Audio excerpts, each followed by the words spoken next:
Hello dear students. मेरा नाम अनिल कुमार श्रीवास्तव है। मैं पहले भी कई बार करंट अफेयर्स पर, खास करके डिफेंस से रिलेटेड मैटर्स पर अपने वीडियो बना चुका हूं। आज मैं एक और मैटर पर वीडियो बनाने जा रहा हूं। उम्मीद है आपको यह जानकारी अच्छी लगेगी। अगर यह जानकारी अच्छी लगे तो आप इस चैनल को सब्सक्राइब, लाइक और शेयर जरूर करिएगा। बहरहाल, वर्तमान जानकारी यह है कि डिफेंस सेक्रेटरी हैं राजेश कुमार सिंह जी। उन्होंने रक्षा मंत्री को, जो राजनाथ सिंह जी हैं, उनको एक पत्र सौंपा। आप सभी लोगों को पता है कि रक्षा मंत्रालय केवल केंद्र के पास ही होता है। राज्यों में रक्षा मंत्रालय और विदेश मंत्रालय का कोई काम तो है नहीं। दूसरे शब्दों में, कुछ मंत्रालय एक्सक्लूसिवली केवल केंद्र के लिए बने हैं। उसमें रक्षा मंत्रालय भी एक है। तो रक्षा मंत्रालय के जो सचिव हैं, जो सीनियर आईएएस ऑफिसर हैं, वो हैं राजेश कुमार सिंह। उन्होंने रक्षा मंत्री राजनाथ सिंह जी को एक लेटर सौंपा, जिसमें अमेरिका से खरीदे जाने वाले F-35EX ईगल श्रेणी के लड़ाकू विमानों को, मल्टी रोल फाइटर एयरक्राफ्ट उसको कहते हैं, यानी बहु बहु भूमिका में रहती है, ऐसे लड़ाकू विमानों को खरीदने की सहमति जताई है। आप सभी लोगों को पता है कि भारत के पास टू फ्रंट वार का खतरा हमेशा बना रहता है भारत के ऊपर। एक पाकिस्तान की ओर से, एक चीन की ओर से। और चीन ने अभी हाल में F-35 को शामिल कर लिया है अपने एयरफोर्स के बेड़े में। यह भी पांचवी पीढ़ी का फाइटर एयरक्राफ्ट है, और इसे उसने पाकिस्तान को बेच भी दिया है। कुछ शायद 21 बेच में बेचने वाला है। भारत में फाइटर एयरक्राफ्ट के लिए जो एक स्क्वाड्रन होता है, उसमें 18 एयरक्राफ्ट होते हैं। भारत के पास अभी भी पांचवी पीढ़ी का कोई भी फाइटर एयरक्राफ्ट नहीं है। लेकिन F-35EX भी पांचवी पीढ़ी का नहीं है, किंतु मल्टी रोल है। दूसरे शब्दों में, ये सर्विलेंस के काम, यानी निगरानी के काम भी आ सकता है। SURVEILLANCE, यानी यह निगरानी काम भी आ सकता है। यह इलेक्ट्रॉनिक वारफेयर के काम भी आ सकता है। ये मिसाइल छोड़ने के काम भी आ सकता है। इसके बहुत सारे रोल हैं। यह संचार के रूप में भी इस्तेमाल किया जा सकता है। यह युद्ध में लड़ाकू विमान की भूमिका भी निभा सकता है। ये 4 से 4.5 पीढ़ी का लड़ाकू विमान है। हालांकि जब 1973 में पहली बार इसे लॉन्च किया था अमेरिका के बोइंग ने, तो उस समय यह तीसरी पीढ़ी का ही मल्टी रोल फाइटर एयरक्राफ्ट था। इसे अपग्रेड किया गया है ईगल 2 के अंतर्गत, और इसे 4.5 पीढ़ी का बनाया गया है। ईगल 1 योजना के तहत 1973 में पहली बार अमेरिका में बोइंग ने इसे लॉन्च किया था। अमेरिकी सरकार से इसको लाइसेंस मिला, उसके बाद से इसने प्रोडक्शन करना शुरू कर दिया। 2022 में अमेरिकी सरकार ने इसे यह भी परमिशन दे दिया कि यह विदेशों से सौदा भी कर सकता है। उसी के तहत यह सौदा हो रहा है। दरअसल भारत को 42 स्क्वाड्रन, एक स्क्वाड्रन में 18 एयरक्राफ्ट होते हैं। जैसा कि मैंने बताया, भारत को 42 एयरक्राफ्ट की ज़रूरत है। उसमें मल्टी रोल फाइटर एयरक्राफ्ट सबसे ज़्यादा चाहिए। इसकी स्ट्राइक रेंज भी ठीक ठाक है, और उड़ान जो है करीब 2800 किलोमीटर प्रति घंटे की चाल से ये उड़ सकता है। दुनिया का सबसे तेज गति से उड़ने वाला विमान है। हालांकि इसकी एक यूनिट की कीमत 97 मिलियन US डॉलर है, जो कि अगर भारत वहाँ से पांचवी पीढ़ी का F-35 खरीदता है एयरक्राफ्ट, फाइटर एयरक्राफ्ट, तो उससे भी ज़्यादा है। दूसरे शब्दों में, फाइटर एयरक्राफ्ट तो 90 मिलियन US डॉलर, यानी 9 करोड़ अमेरिकी डॉलर के करीब ही पड़ेगा एक यूनिट। लेकिन ये 9 करोड़ से ज़्यादा, यानी 9.7 करोड़ अमेरिकी डॉलर के बराबर एक पड़ेगा एक यूनिट। अब भारतीय करेंसी में इसको तब्दील कर लीजिए, 87 रुपये इस समय चला, 87 रुपये बराबर $1 चल रहा है। तो इस समय आप उसी को तब्दील करके समझ लीजिए। दूसरे शब्दों में ये अच्छा खासा महंगा पड़ेगा, इन्फ्लेशन के कारण या अधिक जो भी हो। और ये पिछले 10 वर्षों में इसमें नुकसान भी कम हुआ है। 10 वर्षों क्या और ज़्यादा में, यानी लगभग 20 सालों में ये 1 लाख उड़ान उड़ चुका है। और 1 लाख उड़ान भरने में 125 विमानों का ही नुकसान हुआ है, यानी प्रति उड़ान नुकसान नहीं हुआ है, प्रति उड़ान में ये सेफ रहा है। दूसरे शब्दों में अगर 1 लाख उड़ान उड़ने में 125 विमानों का नुकसान हुआ है तो भी यह दुनिया का बेहतरीन fighter aircraft, multi role fighter aircraft माना जाएगा। भारत में इसकी सख्त ज़रूरत है।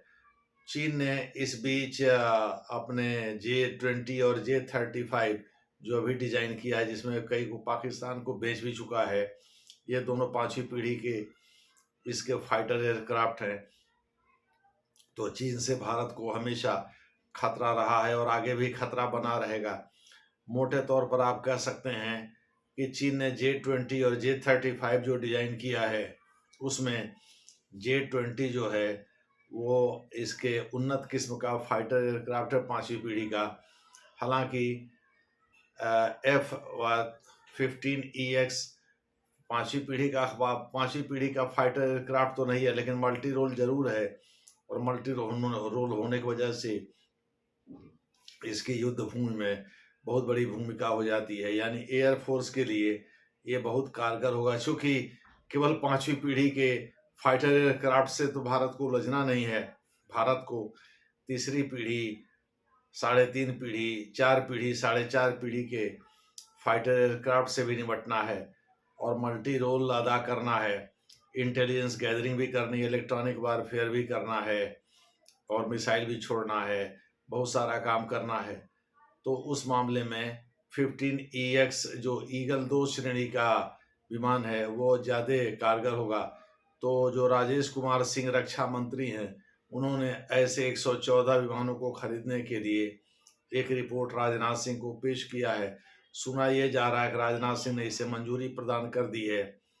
अब एक्विजिशन काउंसिल यानी अधिग्रहण परिषद के पास ये जाएगा, वहाँ से सेना के लोग भी इसे मंजूरी प्रदान कर देंगे। उसके बाद से ये कैबिनेट कमेटी यहाँ सिक्योरिटी के पास जाएगा।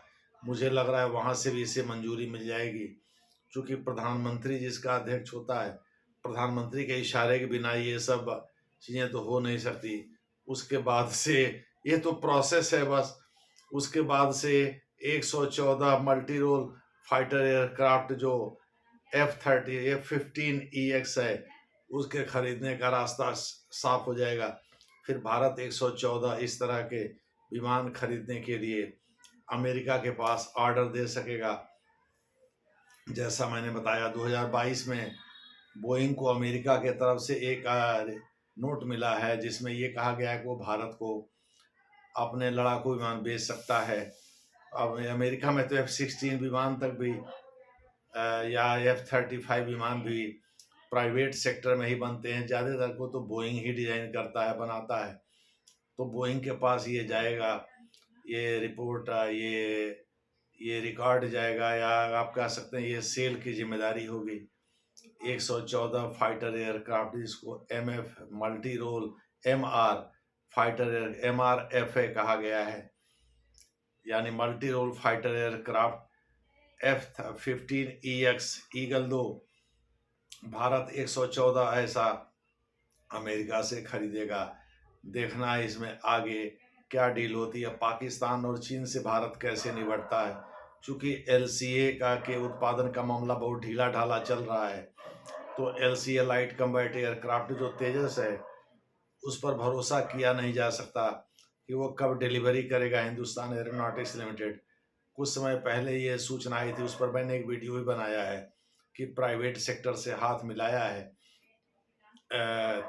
इसने, हिंदुस्तान एरोनॉटिक्स लिमिटेड ने, और प्राइवेट सेक्टर इसके पिछले भाग को डिजाइन करेगा और इस प्रकार से जल्दी इस पर काम होगा, लेकिन कितना जल्दी होगा देखना होगा। अगर 2035 तक की बात की जाए तब तक तो चीन J20 और J35 की 1000 यूनिट तैयार कर चुका होगा, जैसा कि उसका टारगेट है। चीन इस मामले में तेजी से काम भी करता है।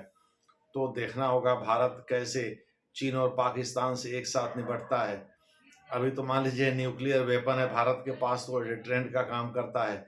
उधर अमेरिका में डोनाल्ड ट्रंप आ गए हैं, तो इसकी वजह से भी चीन थोड़ा सा भारत से डरा हुआ कह सकते हैं। लेकिन मोटे तौर पर भारत को आज नहीं तो कल ये चीज़ करना ही पड़ेगा। ऐसे में अगर 114 fighter multi role fighter aircraft का ऑर्डर प्लेस करता है भारत बोइंग के साथ अमेरिका के, तो संभव है अगले 5 सालों बाद यानी 2029 के बाद इसकी डिलीवरी शुरू हो। 5 साल या 4 साल में इसकी डिलीवरी शुरू हो, तब तक डोनाल्ड ट्रंप का कार्यकाल भी पूरा हो जाएगा 2028 2029 20 जनवरी तक। और अगर रिपब्लिकन पार्टी का कोई और आया तो भारत के लिए तो बहुत ही अच्छा रहेगा।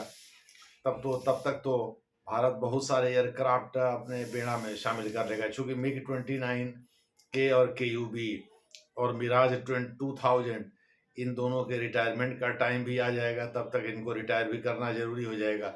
इनको रिप्लेस करने के लिए F-15EX ईगल श्रेणी के विमानों को शामिल करना भारत के लिए जरूरी हो जाएगा। किंतु साथ ही भारत को 5वीं पीढ़ी के फाइटर एयरक्राफ्ट को भी शामिल करने की जरूरत पड़ेगी। इस मामले में भारत F-35 और Su-57 रूस का बना हुआ जो 5वीं पीढ़ी का एयरक्राफ्ट है, इन दोनों के रेस्पेक्टिव कीमत और तमाम चीज़ों को तौल रहा है भारतीय परिस्थिति के अनुसार। और देखना है भारत किसके लिए ऑर्डर प्लेस करता है। दोनों ने ऑफर दिया है इसके सेल का। इस मामले में भारत क्या करता है आगे ये पता चलेगा। धन्यवाद।